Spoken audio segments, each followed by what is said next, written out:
आम्ही आता निघालो मुनग्यातून आणि कुणकेश्वरच्या मंदिरासाठी, आणि आता तिथून मग कुणकेश्वरच्या मंदिरातून देवगडवरून मग राजापूर.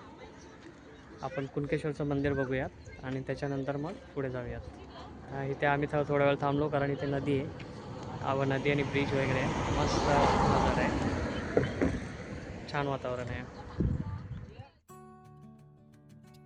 कुणकेश्वर मंदिर सिंधुदुर्ग जिल्ह्यातील देवगड तालुक्यात अरबी समुद्राच्या किनारे वसलेले हे कुणकेश्वराचं मंदिर अत्यंत प्राचीन आणि जागृत दैवत आहे, ज्याला कोकणची काशी म्हटलं जात आहे. हे सुमारे 1100 वर्षापूर्वीचे शिवाचे मंदिर असून शिलाहार राजांच्या काळात बांधलेले मानले जाते. येथील शांत समुद्र किनारा आणि प्राचीन मंदिर हे पर्यटकांचे प्रमुख आकर्षण आहे. या मंदिरासंबंधी एक दंतकथा अशी आहे की एका अरब व्यापाऱ्याचे जहाज वादळात अडकले असताना त्याला किनाऱ्यावरती एक दिवा दिसला.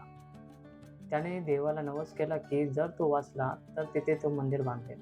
त्याने हे मंदिर बांधले, पण नंतर समाजाने त्याला स्वीकारले नाही, म्हणून मंदिराच्या शिखरावरून उडी मारून त्याने प्राण दिले.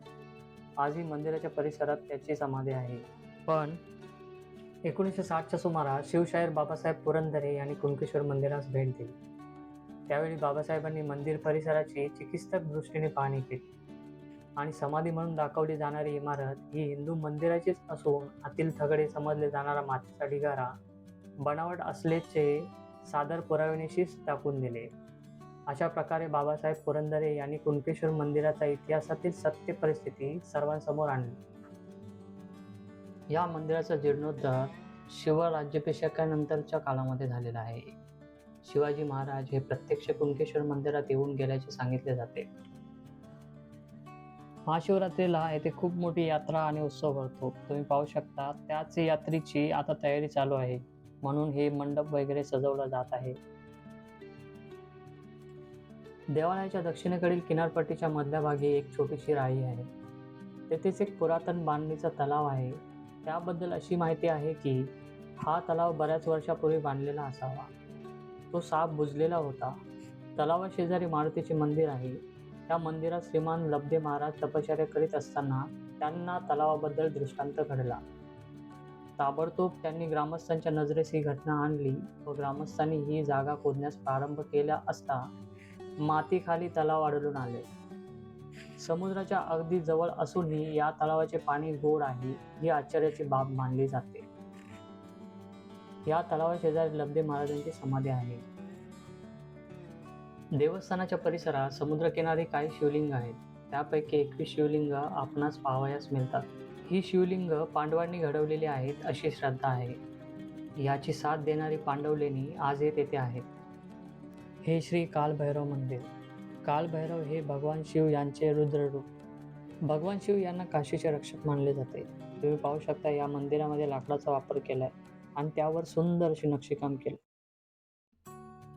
एका कोकणी माणसाने कुणकेश्वर मंदिराबाबत सांगायचं झालं तर या भूमीत पाऊल ठेवताच मनाला एक वेगळीच अनुभूती मिळते.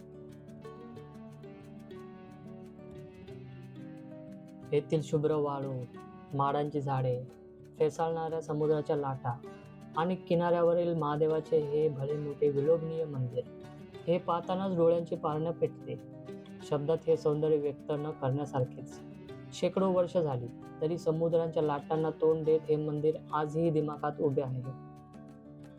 कुणकेश्वर मंदिरला जाण्यासाठी जवळच रेल्वे स्टेशन आहे कणकवली. कणकवलीवरून बस पकडून देवगडला उतरावं. देवगडवरून ऑटो रिक्षा पकडून कुणकेश्वर मंदिर. स्वतःच्या व्हेकलने जर तुम्ही येत असाल तर कणकवलीला राईट टर्न घ्या. तिथून देवगड मार्गे कुणकेश्वर मंदिर. मुंबई ते कुणकेश्वर मंदिर अंतर जवळपास 450 किलोमीटर आहे.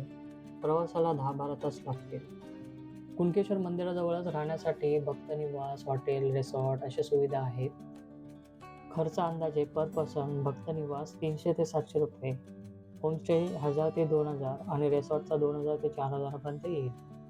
मंदिराजवळच हॉटेल्स आणि खानावळ आहेत. या मंदिराच्या जवळपासचीच पर्यटन स्थळ म्हणजे देवगड किल्ला, विजयदुर्ग किल्ला, पवनचक्की, श्रीदेव रामेश्वराचं मंदिर अशी अनेक ठिकाणं आहेत जी तुम्ही कव्हर करू शकता.